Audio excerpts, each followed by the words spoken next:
Le Médoc. Pour nous, ce n'est pas seulement un territoire, c'est une terre de lumière, de vent et de souvenirs.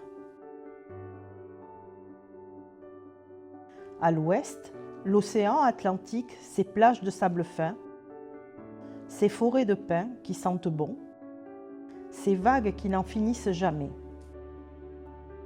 À l'est, l'estuaire de la Gironde, le plus grand d'Europe, avec ses rives calmes, ses oiseaux et ses vignes qui courent à perte de vue. Entre les deux, il y a nos villages, nos chemins et nous. De Castelnau de Médoc au phare de Cordouan, nous vous invitons à découvrir notre Médoc à travers nos yeux.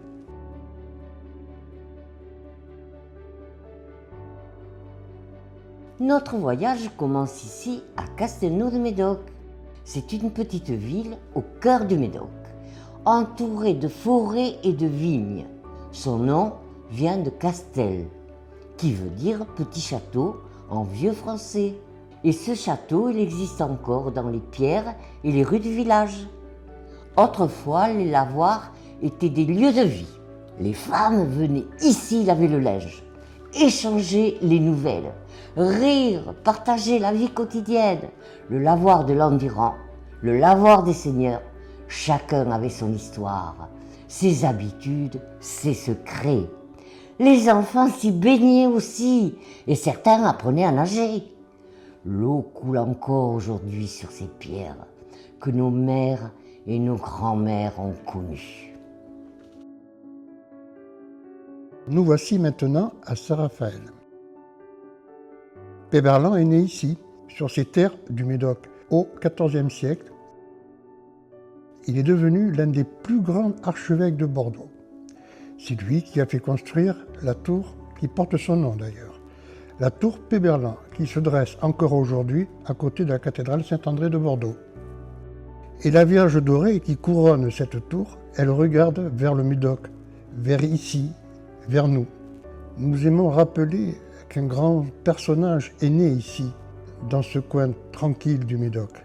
Chaque année, le dimanche après le 14 juillet, les habitants se retrouvent ici pour une grande fête. On mange, on danse, on joue à la pétanque. Il y a un bal-trap traditionnel qui se fait ce jour-là, une tradition qui continue année après année, comme un rendez-vous qu'on ne raterait pour rien au monde. Cette forêt, c'est aussi notre histoire.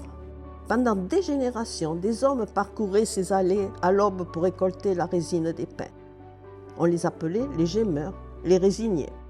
Leur outil entaillait l'écorce et la sève dorée coulait dans des pots de terre. Ce métier a disparu depuis les années 1960, mais les cicatrices sur certains vieux pins sont encore là. Des traces dans le bois, comme des mémoires qu'on n'efface pas.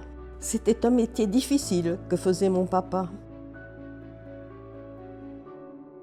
Près de Castelnau, il y a une fontaine qu'on appelle la fontaine de Bernos. Et autour de cette fontaine, il y a une légende que nos grands-parents nous racontaient quand nous étions enfants. On raconte qu'une fée vivait là, cachée dans les arbres, gardienne de la source. Elle veillait sur l'eau, sur la forêt, sur les voyageurs qui passaient. On dit que l'eau a la couleur de la rouille, car la princesse avait une belle chevelure rousse. D'autres diront que son carrosse gît au fond de cette source qui ne se tarit jamais.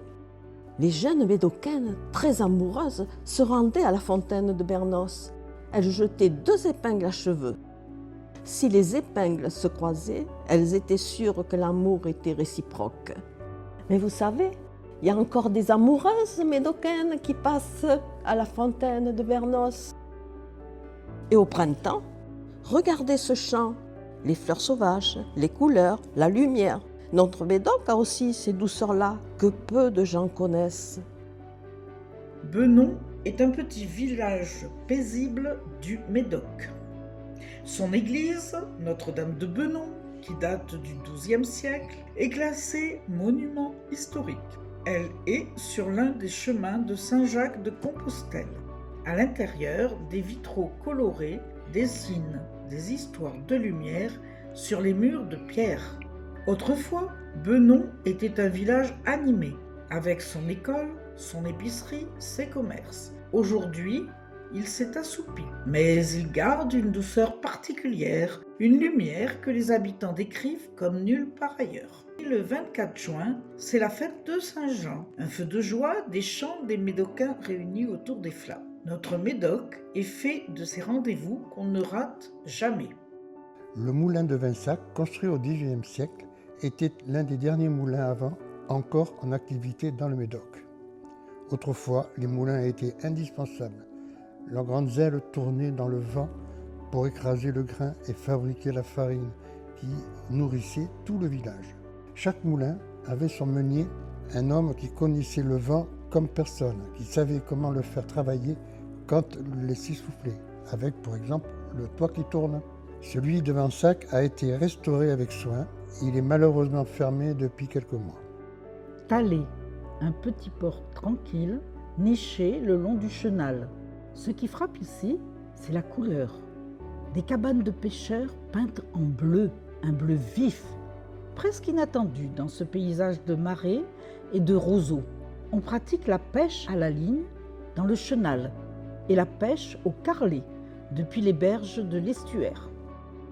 Et voici Soulac-sur-Mer. On arrive au bord de l'océan et quelque chose change. L'air sent le sel et l'iode au loin.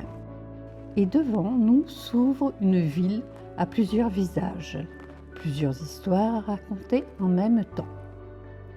À la fin du XIXe siècle, Soulac devient une grande station balnéaire. Des familles bourgeoises de Paris, de Bordeaux faisaient construire ici des belles villas pour passer l'été. Regardez les façades, les balcons ouvragés, les tourelles, les céramiques colorées, les jardins. Chaque ville est différente et raconte le goût et la fantaisie de celui qui l'a fait construire. Au cœur de Soulac, la basilique Notre-Dame de la Fin des Terres.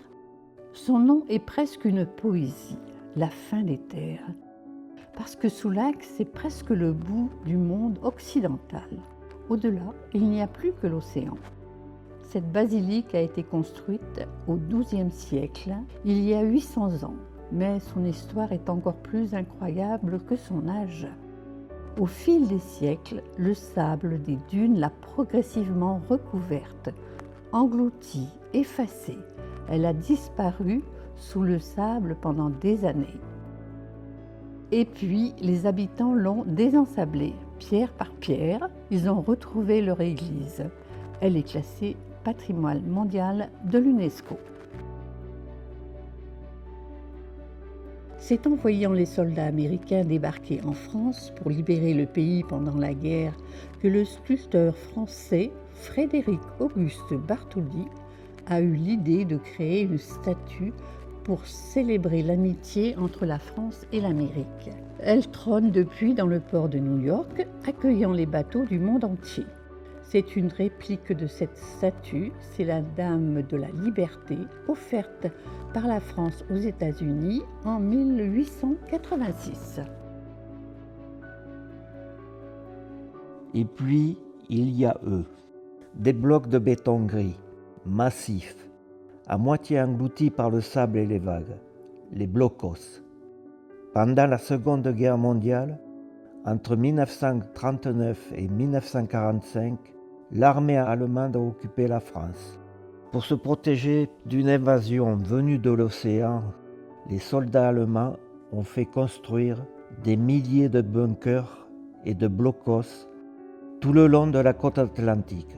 On appelait ça le mur de l'Atlantique. Ces constructions étaient faites pour durer. Le béton était épais, parfois plus d'1 mètre.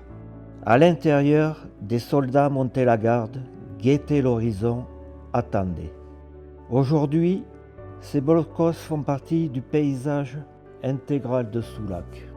En bas, on voit les piscines naturelles. Au Verdon-sur-Mer, l'estuaire rejoint l'océan. Depuis toujours, cet endroit est un lieu de passage qui relie le Verdon à Royan, à Bellevaque. On y trouve aussi Port-Médoc, le port de plaisance.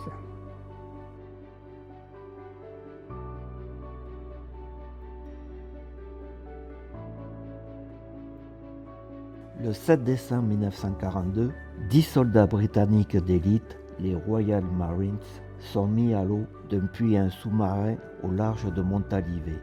5 kayaks, 2 hommes par kayak, mission secrète, monter l'estuaire de nuit, en silence, pour poser des mines sur les navires allemands amarrés à Bordeaux. Seulement 4 survivants aborderont à Saint-Vivien. Ils seront cachés par des pêcheurs médocains. Après la guerre, ils sont retournés à Saint-Vivien pour retrouver les familles qui les avaient sauvés et les remercier. On arrive au bout, la pointe de Grave. Ici, l'océan Atlantique et l'estuaire de la Gironde se rejoignent. 2 eaux, 2 mondes qui se touchent.